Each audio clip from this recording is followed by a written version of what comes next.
Welcome to Superpower Reviews. My name is Liam Smith. Today we're going to be reviewing the Hot Toys Deadpool 2 action figure. Bring it on, One-Eyed Willie.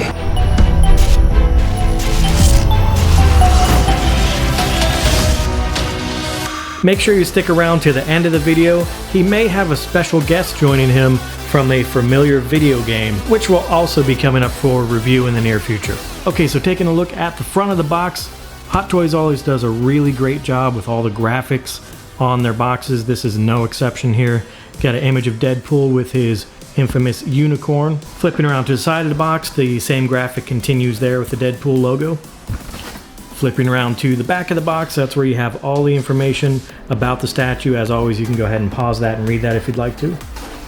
Other side of the box, same thing as the previous side, just more of the Deadpool graphics. Now, speaking of the packaging, the way Hot Toys always packages their boxes is the box with the sleeve on the outside. We'll go ahead and remove that sleeve. Okay, so now you can see the inner box, and now you get to see everything that comes with this figure, which is just a massive amount of accessories here. Okay, so let's go ahead and take the Deadpool 2 figure out of the box along with all these accessories and go over everything that it comes with.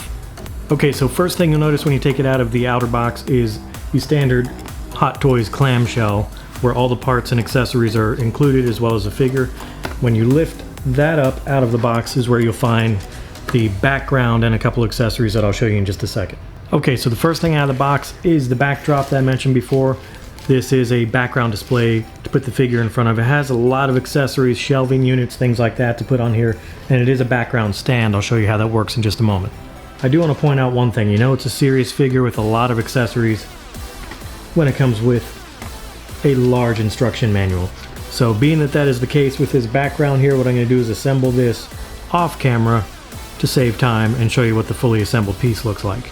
Okay, so now that I have all the accessories out of the box laid out on the table, just do a quick overview of what comes in the box. Starting down here, we do have his training uniform. I do like the way they have everything individually packaged, the hands, the training uniform. If you don't want to use them and you want to package them away, it keeps them really well protected.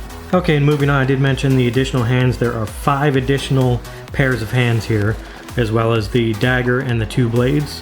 Have the 4 sets of eyes, the collar that I mentioned before, the 2 handguns, the pair of high heel shoes, which of course match his uniform, his favorite unicorn of course, and there is the Deadpool 2 themed base, which has a nice Deadpool image on the front with an embossed Deadpool 2 logo and the Deadpool logo on the front as well. It is a dynamic stand. It does have the flexible post, which goes in right here, and the clamp that holds onto the waist of Deadpool. So next I'll go ahead and get some of these smaller accessories out of the packages and we'll take a look at the individual pieces. This is the training uniform, if you remember from the movie, of course. As an X-Man in training, they made him wear this. It says trainee on the back. They put a lot of attention to detail in this. I really like the stitching that they put on it. Is really well done. Nothing looks sloppy. Everything has good seams on it. It's really well made. Next is the sheath that holds his katanas. It actually is held magnetically onto his back. I'll show you how that attaches in just a moment. Not a ton of detail in this. It is just a plastic material. There's not really much to it to begin with, but I would have expected there to be a little more detail in this piece compared to the rest that has tons of detail. Now looking at the katanas themselves, there is tons of detail in this, and I really like that this is a metal blade. The hilt is of course a rubbery plastic material, but the blade is metal, and I'm very impressed that they went with that. It gives it a much more realistic feel and realistic look to it. And speaking of metal blades, his dagger or knife does also have a metal blade. It's actually really sharp, which of course just adds into the realism. Next up is his handguns. There are 2 of these. Lots of nice detail in this and not a lot of shading on it. It is pretty much just a straight black color. Next we have the collar that was used to suppress all the mutants' powers. This is the one that Deadpool was wearing in the movie. Lots of nice detail on that. You look at the sculpting on the individual metal pieces. They did do some good paint work on this one with the dry brushing and the aging. Gave it kind of an old look to it, a worn look. Did a really great job on that. And of course it wouldn't be Deadpool without his unicorn. Now it's a hard plastic material on a unicorn. I actually would have expected it to be almost kind of a plush, just like it was in the movie for him, but I can understand for manufacturing reasons the size of this would be fairly difficult to make in a plush style. Now these little blades right here, these are very tiny, but they're also very well detailed. These are plastic, they look like metal. They did a great job with the paint on that to give it that metallic look. Now moving on to the hands, it does come with 5 additional pairs of hands in addition to the closed fist hands that are already on the figure. These are the trigger fingers here. One thing I love about these hands too, they put a lot of really great texture in the gloves. Lots of fine detailing on the paint. They have a nice flexibility to them so that when you are putting the guns in the hands, it's not too difficult to make that happen. And the next set of hands is just the relaxed open hands. Next set of hands is the pointing fingers. They're very similar. The only difference is you can see the thumbs are set differently on each hand. And the final pair of hands is slightly closed fist. They're actually gripping hands. It's what you would use to hold the katanas or the dagger. Okay, so I've got the Deadpool 2 figure on the stand. Let's go ahead and take a look from top to bottom at all the details. Now, one thing about Hot Toys that everybody knows is they really do a great job with their fabrics and their sculpting and their paint apps. This one is no exception. Now, the past Deadpool figure did have an issue with peeling and tearing on some of the fabrics. Now, it does look like they made improvements on this. This fabric is actually more of a vinyl spandex material, which does feel like it'll be a little bit more durable, but as you can see under the arms, it is still the same black vinyl, which is more susceptible to the cracking, especially as it says in the directions. If you lift it any more than 45 degrees, you're not really even supposed to lift the arm any higher than this. Okay, starting at the top with the head sculpt, it is absolute perfection to the likeness of Ryan Reynolds' Deadpool. Everything from the texture of the material to the shape of the eyes, the shape of the nose and the mouth, everything is absolutely perfect. Okay, so I mentioned before that one of the cool features on here is he does have 4 different sets of eyes that you can change out here, and I'll show you how that works. It's just simply held in magnetically, like that. You just pop that out with your fingernail. You can see the magnet in the back of the head right there. The metal piece on the back of the eye that adheres to the magnet. And if you're going to switch the eyes out, you just simply pop them in like that. It does require a little bit of repositioning once you get it in there, and there you go. Okay, moving a little further down, all the details of the suit, just like in the movie, very well done. I love how they gave the coloring on it with the aging. It's not just a straight red color. They gave it the dirty look on the front, around the edges where it would be worn and battle damaged. They made sure they added all that in there. They did a really great job with all the stitching around the different materials where the black went into the red. Now looking at some of the accessories that are already on the figure when it comes out of the box, for example, his holster strap right here, separate piece. I like how they did this. A lot of detail in the shoulder strap, the vinyl strap that comes down to the waist, all of it detailed very well and very film accurate. Now moving down towards the waist, of course his belt is a separate piece that's on here. It doesn't actually come off. You can't detach it, but as far as it not being attached to the actual suit, it is a separate piece in that way. Now as far as the details on this, the pouches themselves, absolutely incredible. They're so tiny, and yet every bit of detail is in there. The metal buckles, the metal eyelets on the belt. I love the metal Deadpool logo in the red and the silver that they have on the front. It really does look like leather. It's a vinyl material, but they gave it a leather texture. Lots of wearing around the corners and the edges, just like it would be with the battle damage and wearing. Absolutely nothing bad I can say about it, with the exception of it is going to be fragile. You want to make sure you don't pull on it or let the stand push on it too much. But that goes without saying for any figure that has lots of fine details like this. Okay, now moving down to the legs of the figure, there is something I noticed, a slight flaw, manufacturing flaw on this one. You can see the knee pad doesn't actually match the knee. It can be twisted around a little bit. I'll have to work with that a little bit.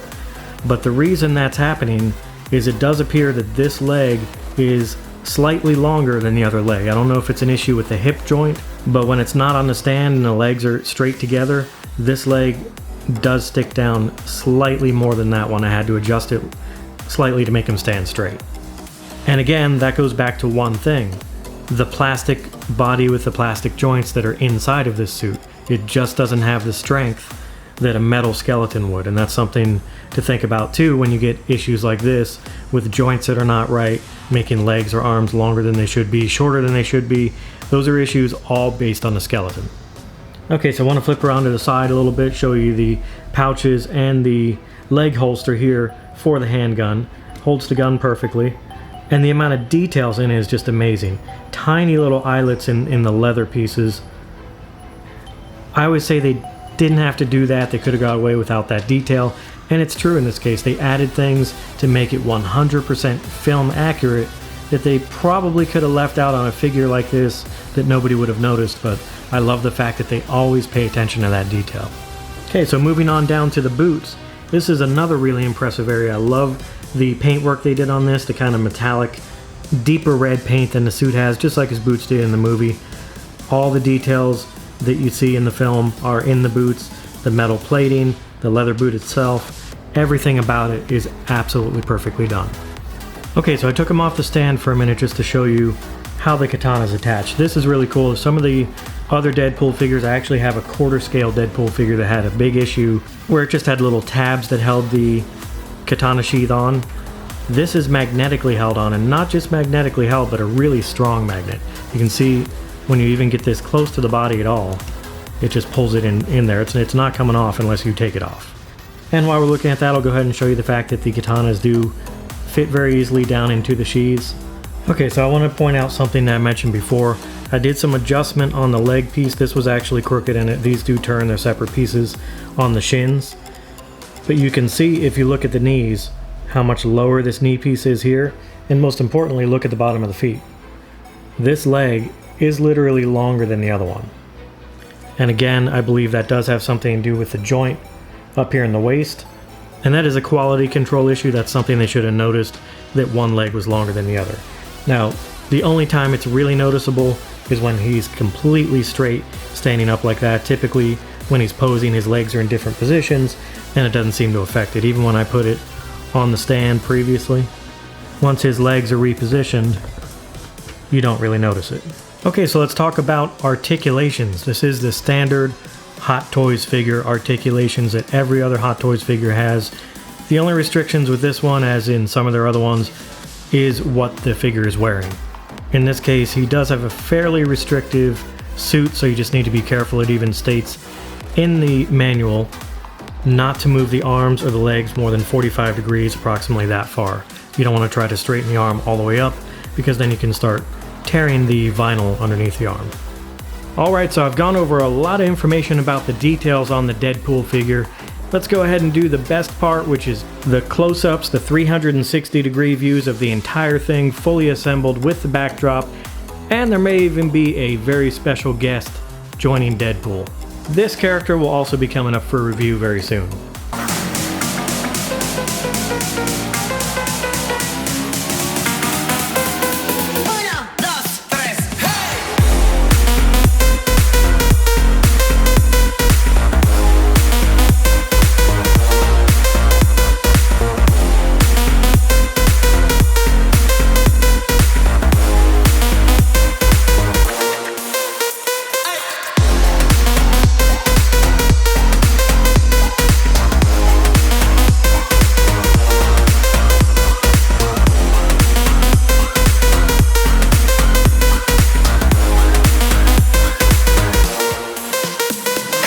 Sorry I'm late. I was rounding up all the gluten in the world and launching into space where it can't not hurt us ever again. Kiss me like you miss me, Red.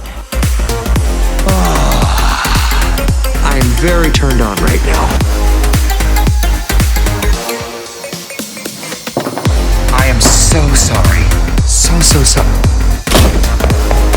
Go ahead and leave a comment below. Let me know what you thought of this figure. And of course, don't forget to hit the subscribe button. That way you won't miss any of our upcoming content. And as always, I will see you on the next video.